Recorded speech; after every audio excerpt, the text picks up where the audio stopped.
మహాగణాధిపతే నమః. శ్రీ గురుభ్యో నమః. శ్రీమాత్రే నమః. అందరికీ సంక్రాంతి శుభాకాంక్షలు. అయితే సంక్రాంతి నుంచి మనకి రవి అంటే సూర్యభగవానుడు మకరంలోకి ప్రవేశించడం అనేది జరుగుతుంది. అయితే ఇక్కడ సూర్యభగవానుడు ప్రతి మాసమునందు కూడా ఒక్కొక్క రాశి యందు సంచారం చేయడం అనేది జరుగుతోంది. ఆ రాశి యొక్క నామం అంటే ఇప్పుడు మేషంలోకి వచ్చాడు అనుకోండి, ఆయన మనం మేష సంక్రమణం అని, లేకపోతే తులా సంక్రమణం అని. ఇప్పుడు మనకి ఈ యొక్క ధనుర్మాసం మొదలయ్యేటప్పుడు ధనుస్ సంక్రమణం అని, అలాగే మనకి సంక్రాంతి వచ్చినప్పుడు మకర సంక్రమణం అని చెప్పడం అనేది జరుగుతుంది. అయితే ఈ మకర సంక్రమణం ఎప్పుడైతే మకర రాశిలోకి సూర్యభగవానుడు ప్రవేశించడం జరుగుతుందో అప్పటి నుంచి మనకి ఈ యొక్క ఉత్తరాయణ పుణ్యకాలం అనేది మొదలవబోతోంది. అయితే ఈ సంక్రాంతి నుంచి కూడా ద్వాదశ రాశుల వారికి ఎలా ఉండబోతోంది అంటే ఇక్కడ ఈయన జనవరి 14 నుండి మళ్ళీ ఫిబ్రవరి 12వ తేదీ వరకు కూడా ఈయన మకర రాశిలోకే సంచారం చేయడం అనేది జరుగుతుంది.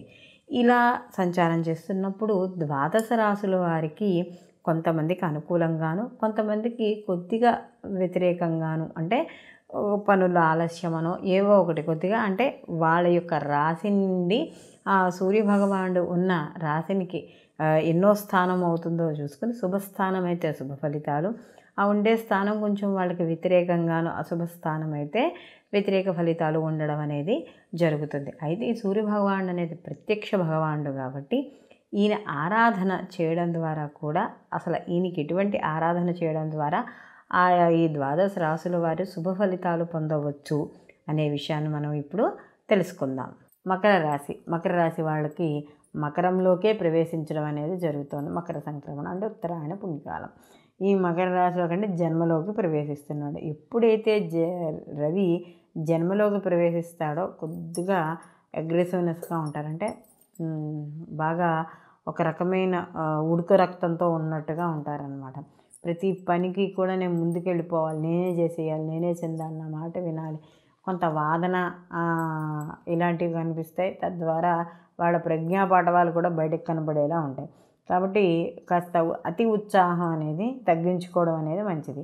అలాగే జన్మలో ఉన్న రవి ఎప్పుడైతే చేస్తాడో కాస్త శిరోవేదన ఇలాంటివి కూడా, అంటే కొద్దిగా ఉష్ణం చేరడం, అంటే మనం చెప్పాలంటే వైరల్ ఫీవర్లు, జ్వరాలు ఇలాంటివి చెప్తాం కదా, వాత కఫ ఇలాంటివి. సో ఇలాంటి ఉష్ణ సంబంధమైన ఇబ్బందులు వచ్చే అవకాశం అనేది ఉంది.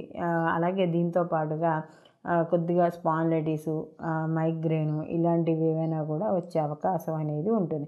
ప్రతి పనిని కూడా ఏదే రకంగానైనా చేసేయాలని చాలా అతి ఉత్సాహంతో వెళ్ళి బొక్కబొరలో పడడం అవుతుంది. కాబట్టి ఎప్పుడు అతివేగం అనేది పనికిరాదు, నిదానంగా పనిచేసుకోవడం అనేది మకర రాశి వాళ్ళకి చెప్పదగ్గ సూచన. అలాగే ఈ జన్మలో రవి సంచారం వల్ల కొద్దిగా ప్రయాణాలు కూడా ఎక్కువగా ఉంటాయి. అంటే ఈ ప్రయాణాలు వల్ల అలసట లేదా ప్రయాణాల వల్ల ఈ శిరోవేదన ఏదైనా సరే కాస్త ఇబ్బందిగా ఉంటుంది. అలాగే ప్రతి పనిలోనూ కూడా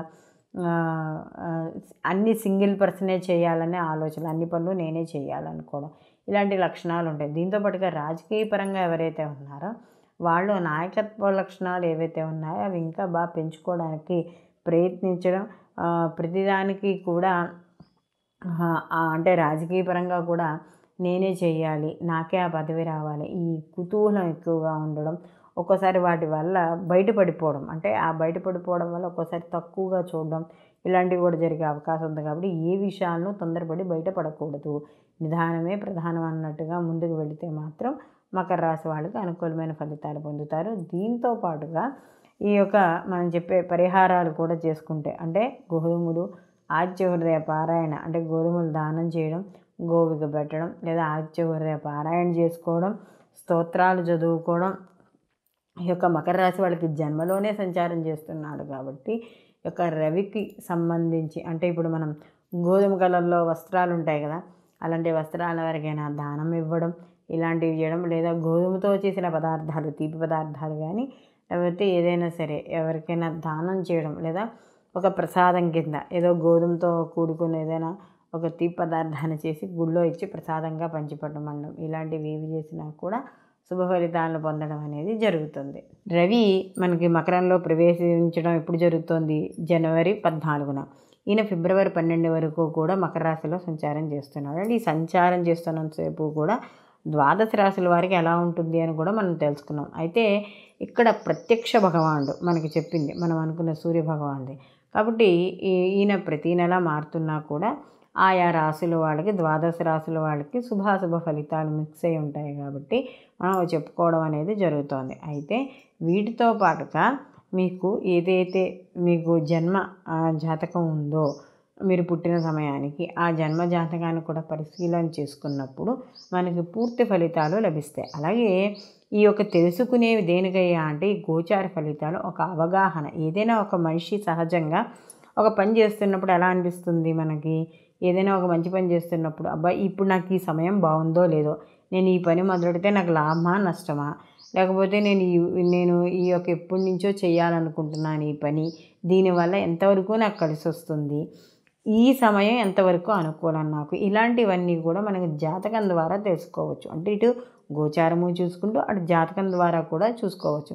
అప్పుడు అలా చూసుకోవడం వల్ల ఏమవుతుంది, మంచి సమయం ఉంటే పర్వాలేదు, లేదా ఏది అనుకూలం అంటే అది వివాహానికి కావచ్చు, లేకపోతే ఇల్లు కొనుక్కోవడానికి కావచ్చు, ఏదైనా ఒక వ్యాపారం మొదలుపెట్టడానికి కావచ్చు, కొత్తగా ఏదైనా ఒక సాధించాలి జీవితంలో అని అనుకున్నప్పుడు ఆ సాధించాలనుకునే దానికి క్రమంలో ఎటువంటి ఆటంకాలు, అడ్డంకులు, ఇబ్బందులు లేకుండా ఈ మన జాతకం అనేది అంటే మనం పుట్టిన సమయానికి ఏదైతే జన్మ జాతకం ఉందో ఆ జన్మ జాతకంతో పాటు ఈ యొక్క గోచారం కూడా మనకి ఉండే గ్రహాలు కూడా మనకి రెండింటినీ మనం క్లబ్ చేసుకోవడం వల్ల మనకి కరెక్ట్ ఫలితాలు రావడం అనేది జరుగుతుంది. కాబట్టి ఈ రవి మనకి మకరంలో ప్రవేశించడం ఎప్పుడు జరుగుతోంది, జనవరి 14న.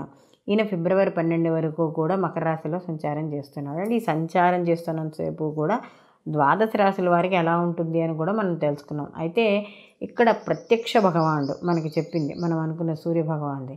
కాబట్టి ఈయన ప్రతీ నెల మారుతున్నా కూడా ఆయా రాశుల వాళ్ళకి, ద్వాదశ రాశుల వాళ్ళకి శుభాశుభ ఫలితాలు మిక్స్ అయి ఉంటాయి కాబట్టి మనం చెప్పుకోవడం అనేది జరుగుతోంది. అయితే వీటితో పాటుగా మీకు ఏదైతే మీకు జన్మ జాతకం ఉందో మీరు పుట్టిన సమయానికి ఆ జన్మ జాతకాన్ని కూడా పరిశీలన చేసుకున్నప్పుడు మనకి పూర్తి ఫలితాలు లభిస్తాయి. అలాగే ఈ యొక్క తెలుసుకునేవి దేనికయ్యా అంటే ఈ గోచార ఫలితాలు ఒక అవగాహన. ఏదైనా ఒక మనిషి సహజంగా ఒక పని చేస్తున్నప్పుడు ఎలా అనిపిస్తుంది మనకి, ఏదైనా ఒక మంచి పని చేస్తున్నప్పుడు అబ్బాయి ఇప్పుడు నాకు ఈ సమయం బాగుందో లేదో, నేను ఈ పని మొదలెడితే నాకు లాభమా నష్టమా, లేకపోతే నేను ఈ యొక్క ఎప్పటి నుంచో చేయాలనుకుంటున్నాను ఈ పని, దీనివల్ల ఎంతవరకు నాకు కలిసి వస్తుంది, ఈ సమయం ఎంతవరకు అనుకూలం నాకు, ఇలాంటివన్నీ కూడా మనకి జాతకం ద్వారా తెలుసుకోవచ్చు. అంటే ఇటు గోచారము చూసుకుంటూ అటు జాతకం ద్వారా కూడా చూసుకోవచ్చు.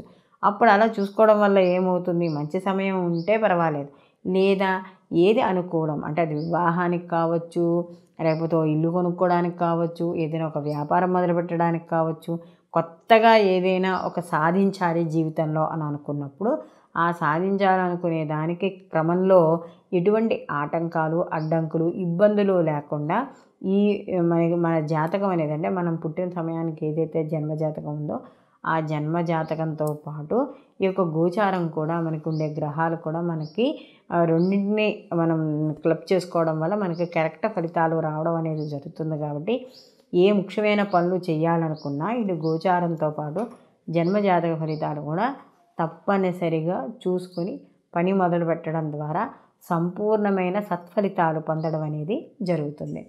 సర్వే జన సుఖినో భవంతు, లోకా సంస్థ సుఖినో భవంతు.